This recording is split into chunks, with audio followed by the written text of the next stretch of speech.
नमस्कार दोस्तों, यह एनसीईआरटी की N C E R T की कक्षा 7 की पाठ्य पुस्तक है। हिस्ट्री की शानदार बुक है, ऑथेंटिक बुक है और ऑथेंटिक बुक होने की ही वजह से काफ़ी इम्पोर्टेंट है, क्योंकि अपन को भाई पढ़ते तो अपन हैं कि भाई चल पढ़ते हैं, लेकिन इसमें क्या है कि ऐसा लगता है कि कुछ नहीं है, लेकिन इनमें बहुत कुछ है। हर एक लाइन इम्पोर्टेंट है, क्योंकि यहाँ से क्वेश्चन कैसे भी दे सकता है वो। कथन कारण वाले सम्मिलित कीजिए, या फिर रेगिस्तान वाले भी दे सकते हैं कि भाई निम्नलिखित में से है, खालिस्तान दे देगा वो। चलो बताइए। तो अगर पार्ट याद है तभी तो कर पाएंगे, तो इस वजह से इसमें जो फैक्ट बताते हैं वो अच्छी तरह से याद होना चाहिए, और जो महत्वपूर्ण है परीक्षा की दृष्टि से उनको तो अपन देख ही लेंगे। तो इसलिए इस वजह से ऑथेंटिक वो काफ़ी अपना वेटेज रखती है। भाई बात समझ में? भाई ये याद होनी चाहिए। इसके बाद में आप कुछ और पढ़ना चाहो एक्स्ट्रा तो वो आपकी मर्ज़ी है, लेकिन ये तो याद होनी ही चाहिए। और यह वीडियो सभी एग्ज़ामों के लिए इम्पोर्टेंट है, चाहे वो कोई सी भी एग्ज़ाम हो, छोटी से लेके चाहे बड़ी तक की, क्योंकि ऑथेंटिक बुकों का कोई तोड़ नहीं है। और यहाँ से इतना शानदार क्वेश्चन बनेगा जिसका अता पता नहीं चलेगा कुछ, और इनमें जो है जो कहीं कोई गाइडों में और नहीं मिलेगा। इस वजह से लगती तो ये नॉर्मल है, लेकिन इनमें बहुत कुछ है और बहुत हार्ड है, क्योंकि जब वो ऑप्शन देगा ना क्वेश्चन का, 4 ऑप्शन, वो इतना शानदार देगा कि मामला गोल हो जाएगा। तो ये अच्छी तरह से याद होना चाहिए, ठीक है ना। क्षेत्रीय संस्कृतियों का निर्माण, तो चलिए शुरू करते हैं। क्षेत्रीय संस्कृतियों का निर्माण, ये भाई कृष्ण भगवान है ना। कृष्ण भगवान है, क्योंकि ये बांसुरी बजा रहे हैं, लेकिन ये कुछ अलग भाषा है, शायद तमिल है। दक्षिण साइड की भाषा है, तमिल हो, तेलुगु हो, कुछ भी हो। क्षेत्रीय संस्कृतियों का निर्माण, क्षेत्रीय संस्कृतियों का निर्माण, क्षेत्रीय संस्कृतियों मतलब, क्षेत्रीय संस्कृतियों मतलब देखते हैं। लोगों का वर्णन करने का एक सबसे सामान्य तरीका है उनकी बोलचाल की भाषा से उन्हें परिभाषित करना। जब हम किसी व्यक्ति को तमिल या उड़िया कहते हैं, तो आमतौर पर इसका अर्थ होता है कि वह तमिल अथवा उड़िया भाषा बोलता है और तमिलनाडु या उड़ीसा में रहता है। इसी तरह से हम प्रत्येक क्षेत्र को कुछ खास किस्म के भोजन, वस्त्र, काव्य, नृत्य, संगीत और चित्रकला से जोड़ा करते हैं। कभी कभी हम उन अस्मिताओं को मानकर चलते हैं और सोचते हैं कि ये कुछ युगांतरों के अस्तित्व में है, किंतु भिन्न भिन्न क्षेत्रों के बीच विभाजक सीमाओं के बनने में समय की भूमिका रही है, जिन्हें हम आज क्षेत्रीय संस्कृतियाँ समझते हैं।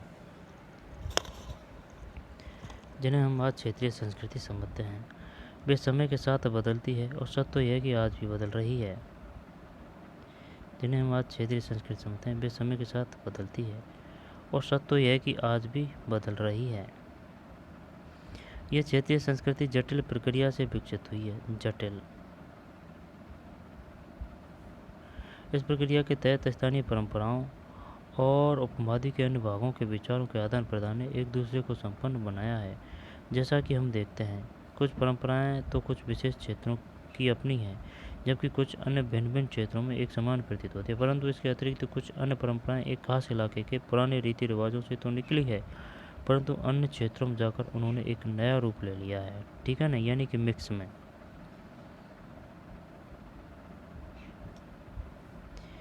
चेर और मलयालम भाषा का विकास। आइए भाषा और क्षेत्र के बीच अंतर संबंध के एक उदाहरण से अपना विश्लेषण प्रारंभ करें। महोदयपुरम का चेर राज्य प्रायद्वीप के दक्षिणी पश्चिम भाग में है। नाम देगा भाई, महोदयपुरम।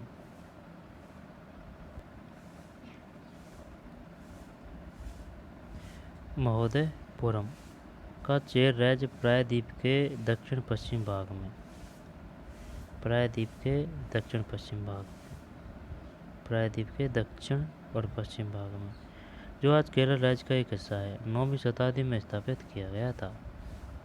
महोदयपुरम का चेर राज्य। संभवतः मलयालम भाषा इस इलाके में बोली जाती थी।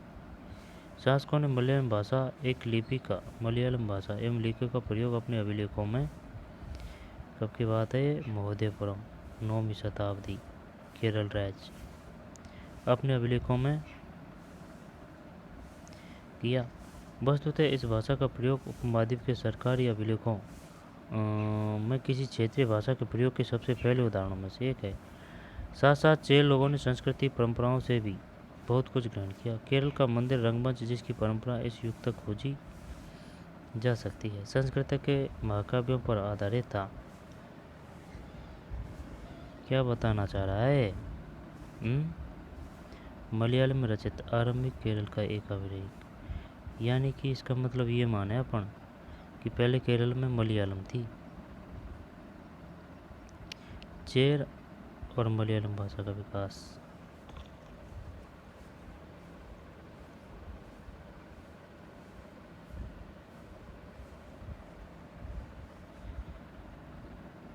आइए भाषा क्षेत्र के बीच अंतर संबंध के एक उदाहरण से अपना विश्लेषण प्रारंभ करें।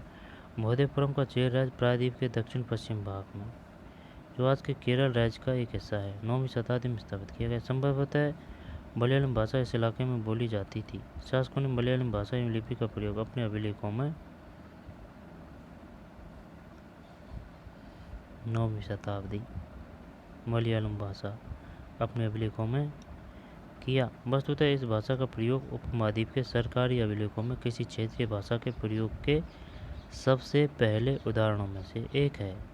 बता रहा है कि भाई क्षेत्रीय भाषा के प्रयोग सबसे पहले उदाहरणों में से एक है। साथ साथ चेर लोगों ने संस्कृति की परंपराओं से भी बहुत कुछ ग्रहण किया। केरल का मंदिर रंगमंच, जिसकी परंपरा इस युग तक खोजी जा सकती है, संस्कृत के महाकाव्यों पर आधारित था। मलयालम भाषा की पहली साहित्यिक कृतियाँ, जो लगभग 12वीं शताब्दी की बताई जाती है, प्रत्यक्ष रूप से संस्कृत की रानी है। कौन? मलयालम भाषा की पहली कृति। यह भी एक काफ़ी रोचक तथ्य है कि 14वीं शताब्दी का एक ग्रंथ लीला तिलकम, जो व्याकरण तथा काव्यशास्त्र विषयक है, मणिप्रवालम शैली में लिखा गया। मणिप्रवालम का शाब्दिक अर्थ है हीरा और मूंगा, जो यहाँ दो भाषाओं संस्कृत तथा क्षेत्रीय भाषा के साथ साथ प्रयोग की ओर संकेत करता है। देख सुन मेरी बात भाई, ये क्या है? लीला तिलकम क्या है? यहाँ पर कौन सी शताब्दी से संबंध रखता है? 14वीं, जो व्याकरण तथा काव्यशास्त्र विषयक है, और मणिप्रवालम शैली में लिखा है। ये शैली है भाई मणिप्रवालम। मणिप्रवालम का शाब्दिक अर्थ है हीरा और मूंगा, जो यहाँ दो भाषाओं संस्कृत और क्षेत्रीय भाषा के साथ साथ प्रयोग और संकेत करता है। यानी कि ये बताना चाह रहा है कि भाई पहले क्षेत्रीय संस्कृति थी, लेकिन जैसे कि वह संस्कृत से भी प्रभावित हुई, या फिर और है तो और से भी प्रभावित हुई, और उसने फिर अलग अपना एक अलग रूप दिखाया, वो बता रहा है। 14वीं शताब्दी का एक ग्रंथ लीला तिलकम।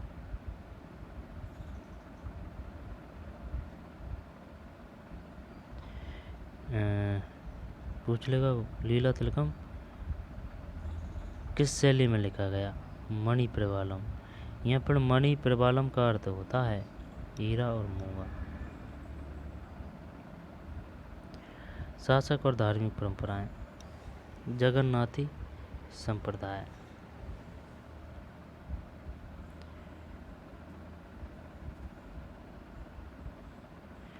अन्य क्षेत्रों में क्षेत्रीय संस्कृतियाँ क्षेत्रीय धार्मिक परंपराओं से विकसित हुई थी। इस प्रक्रिया का सर्वोत्तम उदाहरण पुरी उड़ीसा में जगन्नाथ का संप्रदाय। जगन्नाथ का साबित करते दुनिया का मालिक, जो विष्णु का पर्यायवाची है। शासक और धार्मिक परंपराएं। जगन्नाथी संप्रदाय। ठीक है। आज तक जगन्नाथ की काष्ठ प्रतिमा स्थानीय जनजातीय लोगों द्वारा बनाई जाती है, जिससे यह तात्पर्य निकलता है कि जगन्नाथ मूलतः एक स्थानीय देवता थे, जिन्हें आगे चलकर विष्णु का रूप मान लिया गया। पुरी उड़ीसा में है भाई, पूरी उड़ीसा में जगन्नाथ का संप्रदाय। 12वीं शताब्दी में गंग वंश के एक अत्यंत प्रतापी राजा अनंत वर्मन ने पुरी में पुरुषोत्तम जगन्नाथ के लिए एक मिनट है ना। शासक और धार्मिक परंपराएं हैं, जगन्नाथी संप्रदाय के बारे में आएगा, है ना। इससे पहले पता लगाएं कि आपके घर में आप जो भाषाएं बोलते हैं, उसका उनका लेखन में सर्वोत्तम कब प्रयोग हुआ होगा। अब जैसे कि मैं मेरी भाषा बोलूँ, है ना, गाँव की, कि भाई या कौन है या होएगो के या है ना, जैसा कि इस या में कहीं बता रहा है, या में मेरी देश मेरी जो लोकल भाषा है, ये जो मेरी है ये क्षेत्रीय भाषा है, वो उसमें बोल रहा हूँ वो मैं, कि यह जो उर्दू की या उर्दू का मलयालम मलयालम मलयालम भाषा का प्रयोग करो ना, या भाई प्राचीन काल से वहाँ की खुद की, जैसे कि लोकल एरिया है वहाँ की खुद की बा होएगी भाषा।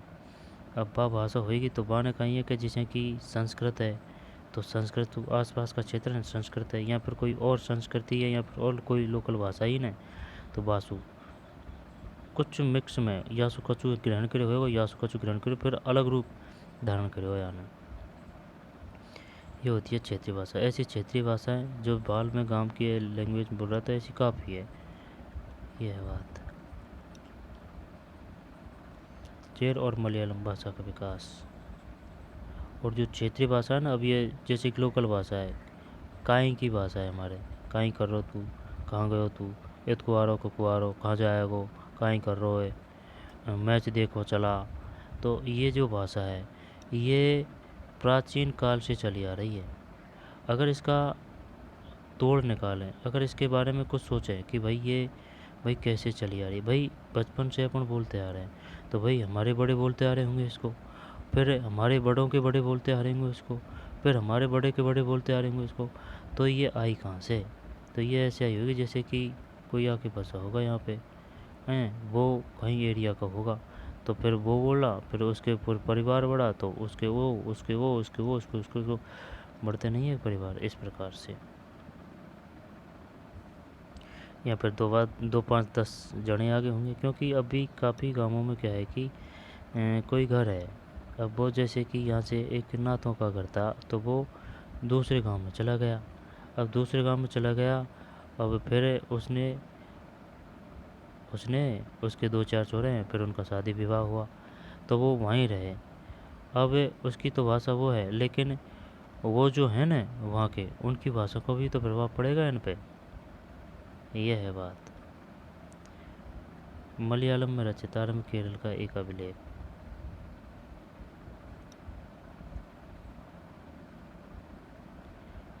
पता लगाएंगे आपके घर में आप जो भाषा या भाषाएं बोलते हैं उसका लेखन में सर्वप्रथम कब प्रयोग हुआ होगा। लेखन का तो कोई उल्लेख नहीं है भाई, बोलने में ही है सब। बालभद्र सुभद्रा और जगन्नाथ की लघु मूर्तियाँ, तालपत्र की पांडुलिपि उड़ीसा। आगे चलते हैं। जगन्नाथ मूलतः एक स्थानीय देवता थे जिन्हें आगे चलकर विष्णु का रूप मान लिया गया। 12वीं शताब्दी में गंग वंश के एक अत्यंत प्रतापी राजा अनंत वर्मन ने पुरी में पुरुषोत्तम जगन्नाथ के लिए एक मंदिर बनवाने का निश्चय किया। 12वीं शताब्दी में गंग वंश के एक अत्यंत प्रतापी राजा अनंत वर्मन ने पुरी में, गंग वंश के एक अत्यंत प्रतापी राजा अनंत वर्मन किस वंश से संबंधित थे? गंग वंश। राजा अनंत वर्मन ने पुरी में पुरुषोत्तम जगन्नाथ के लिए एक मंदिर बनवाने का निश्चय किया। उसके बाद 1230 में राजा अनंग भीम तृतीय ने अपना राज्य पुरुषोत्तम जगन्नाथ को अर्पित कर दिया। उसमें को जगन्नाथ का प्रतिनियुक्ति घोषित कर दिया। गंग वंश के एक अत्यंत प्रतापी राजा अनंत वर्मन किस वंश से संबंधित था? गंग वंश। फिर 1230 में अनंग भीम तृतीय ने अपना राज्य पुरुषोत्तम जगन्नाथ को अर्पित कर दिया। अनंग भीम तृतीय और जगन्नाथ का प्रतिनियुक्ति घोषित किया स्वयं को। ये है भाई। और ये मूर्ति अब भी वर्तमान में पूजी जाती है बाकायदा बहुत श्रद्धा से। बालभद्र सुभद्रा और जगन्नाथ। बालभद्र शायद बलराम, सुभद्रा और जगन्नाथ की लघु मूर्तियाँ। तालपत्र की पांडुलिपि उड़ीसा, जगदीश जी।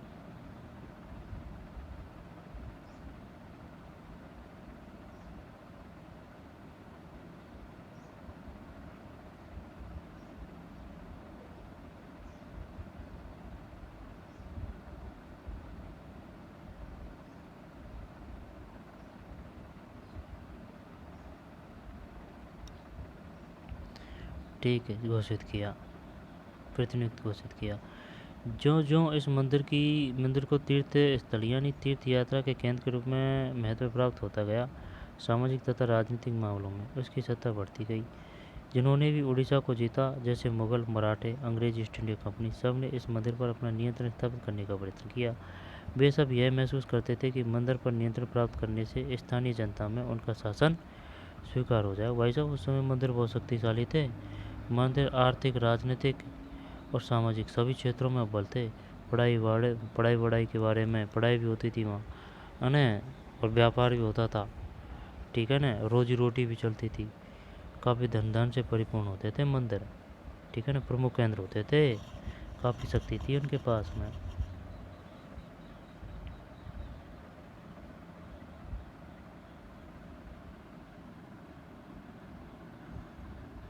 जगन्नाथपुरी मंदिर काम चल रहा है भाई इसका, है ना, रंग रोगन हो रहा है।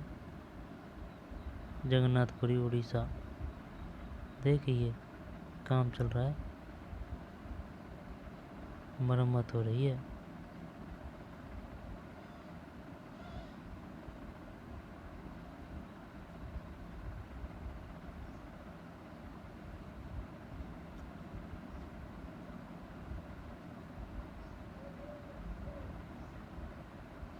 ये जो है ना, ये जो बनावट है, ये सभी मंदिरों में है। 80% लगभग सभी मंदिरों में सेम है।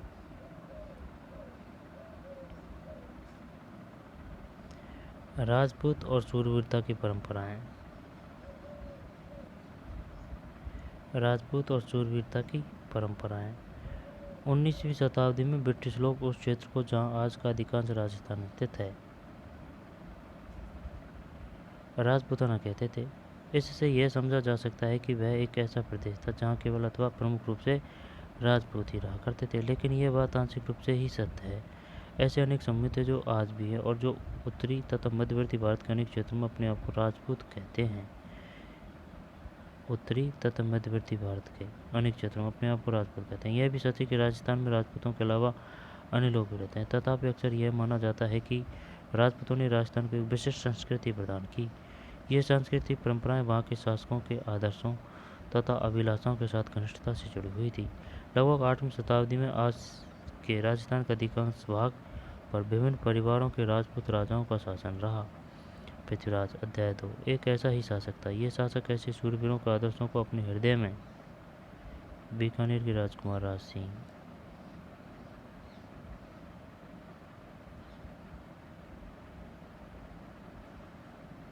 बीकानेर के राजकुमार राज सिंह है।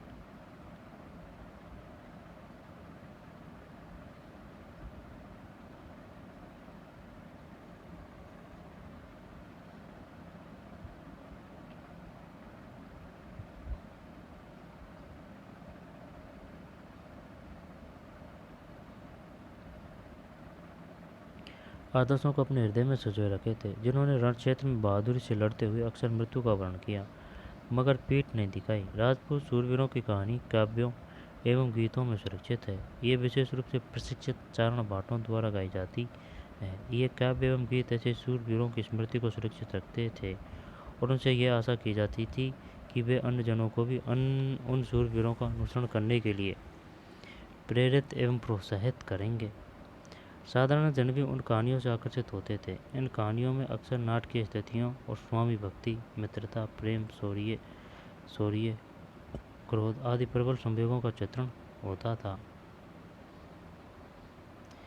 क्या चित्रों को भी उन कहानियों में स्थान प्राप्त था? कहीं कहीं यह चित्रित किया गया है कि स्त्रियां अपने शूरवीर पतियों का जीवन मरण दोनों में अनुसरण करती थी। सती प्रथा यानी भेदभावों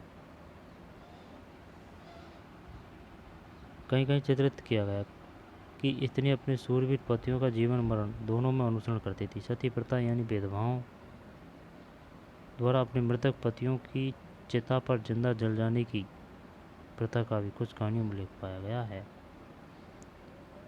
चिता पर जिंदा जल जाने की प्रथा का भी कुछ कहानियों में उल्लेख पाया जाता है। इस प्रकार जो लोग शूरवीरता के आदर्शों का पालन करते थे, उन्हें अक्सर इस आदर्श के लिए अपने जीवन का बलिदान करना होता था।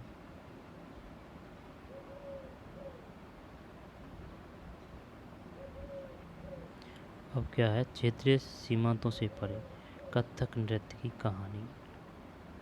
पता लगाएं कि क्या आपके नगर गांव में सूरवीरों वीरांगनाओं की परंपरा रही है। यदि हाँ, तो ये परंपराएं राजपूतों के वीरतापूर्ण आदर्शों से कितनी समान या भिन्न है। ये क्या है, वह क्षेत्र जिनकी इस अध्याय में चर्चा की गई है। ठीक है, बीकानेर के राजकुमार राज सिंह है।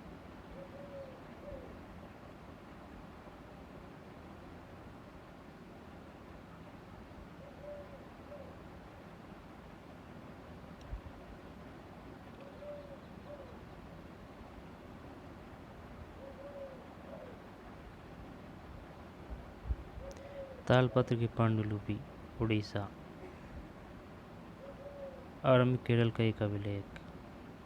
चेरोल मलयालम भाषा का विकास।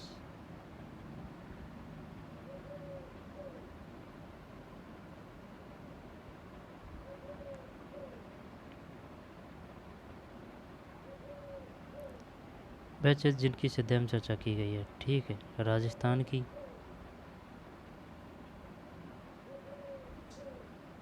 और सबसे पहले किसकी आई है चर्चा, केरल की। नहीं, केरल की नहीं आई, पहले आई है किसकी, उड़ीसा की। और केरल की, केरल की आई है वो क्षेत्रीय भाषा, और क्या, फिर उड़ीसा। इसके बाद में है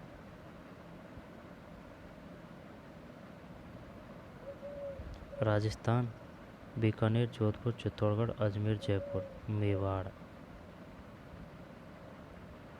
लखनऊ उत्तर प्रदेश, अवध। अवध, अवध उत्तर प्रदेश में है भैया, आई बात समझ में। अवध, बेगम हजरत महल अवध से संबंधित थी। मध्य प्रदेश में मालवा, बिहार, झारखंड, पश्चिम बंगाल, कोलकाता, बांकुरा, बांकुरा, अरुणाचल प्रदेश, नागालैंड, असम, मेघालय, त्रिपुरा, मिजोरम, मणिपुर, फिर पश्चिम बंगाल, कोलकाता, उड़ीसा, भुवनेश्वर, पुरी। जो नाम है ना उनको ले गए, भुवनेश्वर और पुरी। पश्चिम बंगाल, कोलकाता, बांकुरा, उत्तर प्रदेश, अवध, फिर हिमाचल प्रदेश, शिमला। कोई दिक्कत, कोई दिक्कत नहीं। पश्चिम बंगाल, कोलकाता, पश्चिम बंगाल, कोलकाता। आगे चलते हैं। क्षेत्रीय सीमांतों से परे कथक नृत्य की कहानी। यदि शूरवीरताओं की परंपरा भिन्न भिन्न क्षेत्रों में भिन्न भिन्न रूपों में मिल सकती है, तो नृत्य के विषय में भी यही सच है। आइए नृत्य के एक रूप कथक के इतिहास को देखें। यह नृत्य शैली उत्तर भारत के अनेक भागों से जुड़ी है। कथक शब्द कथा शब्द से निकला है। ये नृत्य शैली उत्तर भारत के अनेक भागों से जुड़ी है। क्षेत्रीय सीमाओं से परे कथक नृत्य की कहानी, जिसका प्रयोग संस्कृत तथा अन्य भाषाओं में कहानी के लिए किया जाता है। कथक मूल रूप से उत्तर भारत के मंदिरों में कथा यानी कहानी सुनाने वालों की एक जाति थी। कथक, ये कथाकार अपने हाव भाव तथा संगीत से अपने कथा वाचन को अलंकृत किया करते थे। 15वीं तथा 16वीं शताब्दियों में भक्ति आंदोलन के प्रचार के साथ कथक एक विशिष्ट नृत्य शैली का रूप धारण करने लगा। राधा कृष्ण के पौराणिक आख्यान कहानियाँ लोक नाट्य के रूप में प्रस्तुत किए जाते थे, जिन्हें रासलीला कहा जाता था। रासलीला में लोक नृत्य के साथ कथक कलाकार के मूल हाव भाव भी जुड़े होते थे।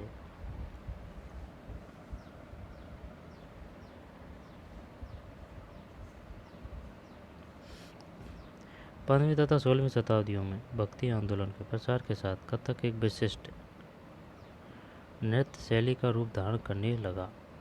राधा कृष्ण के पौराणिक आख्यान कहानियाँ लोक नाट्य के रूप में प्रस्तुत किए जाते थे, जिन्हें रासलीला कहा जाता था।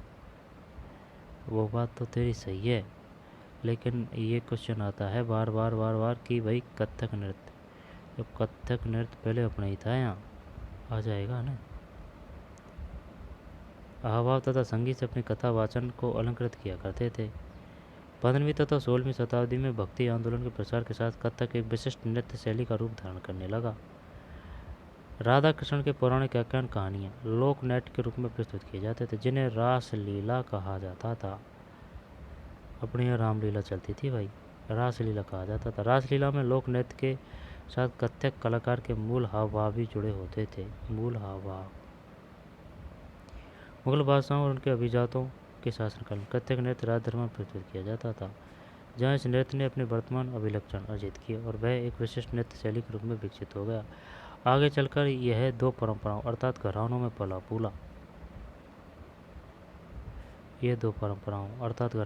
फूला। राजस्थान जयपुर के राज दरबारों में और लखनऊ में। अच्छा, राजस्थान जयपुर के राज दरबारों में और लखनऊ में। अवध के अंतिम नवाब वाजिद अली शाह के संरक्षण में यह एक प्रमुख कला रूप में उभरा।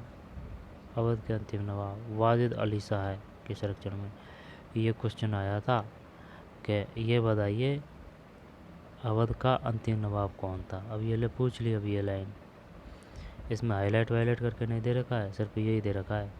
तो ये जो इम्पोर्टेंट है वो सब हमको ढूंढने पड़ेंगे। इसमें ये क्वेश्चन आया था, अवध के अंतिम नवाब का नाम था,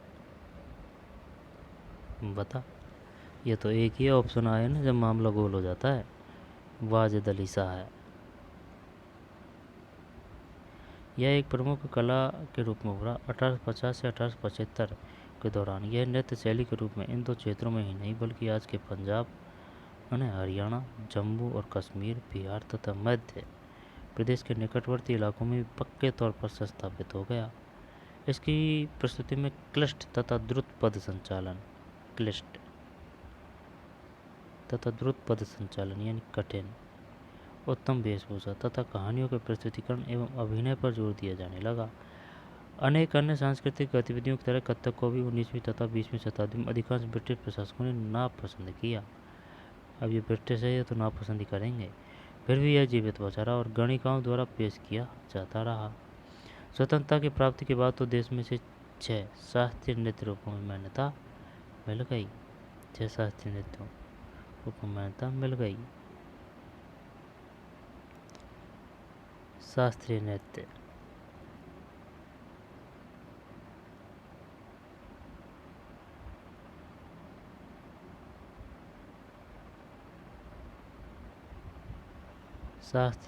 है।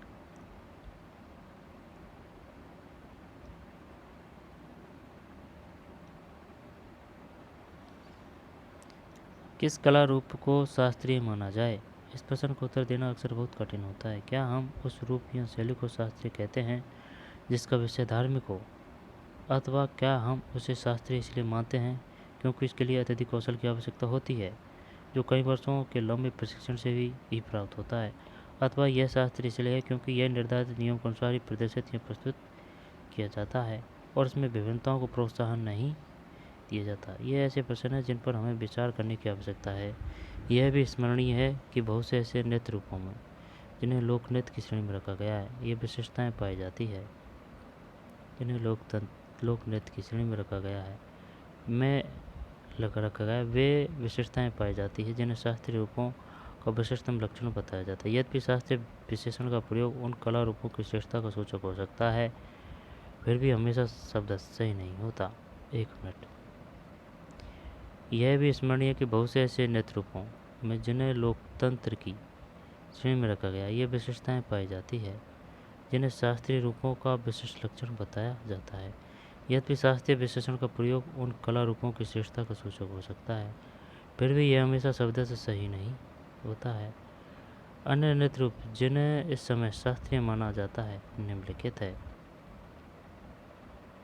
क्वेश्चन आएगा यहाँ से। भरतनाट्यम है तमिलनाडु में, कथकली केरल में, ओडिसी ओडिशा में, कुचिपुड़ी आंध्र प्रदेश, मणिपुरी कुचिपुड़ी आंध्र प्रदेश में, ओडिसी ओडिशा, कथकली केरल, भरतनाट्यम तमिलनाडु। तो वो ये तो नहीं देगा, मणिपुर नहीं देगा क्योंकि नाम से पता चल रहा है, और ओडिशा नहीं देगा, है ना। मणिपुर नहीं देगा, ओडिशा नहीं देगा। भरतनाट्यम देगा, भरतनाट्यम तमिलनाडु, ये याद है। और कथकली ये केरल है ना। कथकली, कथकली, कथकली, कथकली वही है ये कथक। कथक नृत्य करती एक दरबारी क्षेत्र। फिर कुचिपुड़ी आंध्र प्रदेश, मणिपुर में, कुचिपुड़ी आंध्र प्रदेश में है ना। ओडिशा में है। कथकली केरल में, भरतनाट्यम तमिलनाडु, कथकली या कथक केरल।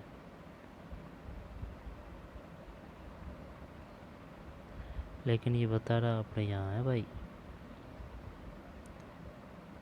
नृत्य की कक्षा लक्ष्मण मंदिर खजुराहो, नृत्य की कक्षा लक्ष्मण मंदिर खजुराहो, खजुराहो प्राचीन काल से है। ये अपनी संस्कृति के वजूद हैं भाई साहब। कथक शब्द कथा शब्द से निकला है। कथक, कथक और कथकली अलग है क्या? कथकली तो केरल में है। सर्कसों के लिए चित्रकला, लघु चित्रों की परंपरा, इसको बाद में देखेंगे, पहले कुछ देख ले रहा रह गया हो।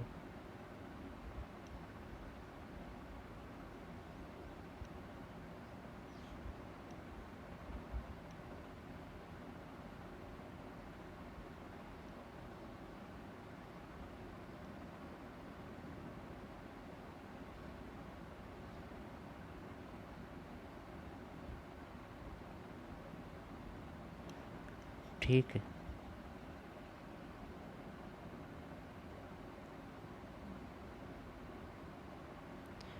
सर्कसों के लिए चित्रकला, लघु चित्रों की परंपरा। कितना है पाठ?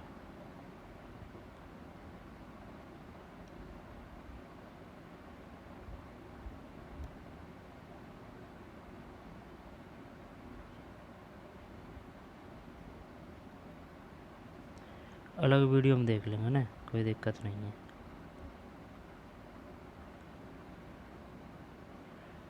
तो चलिए मिलते हैं नई वीडियो में। धन्यवाद।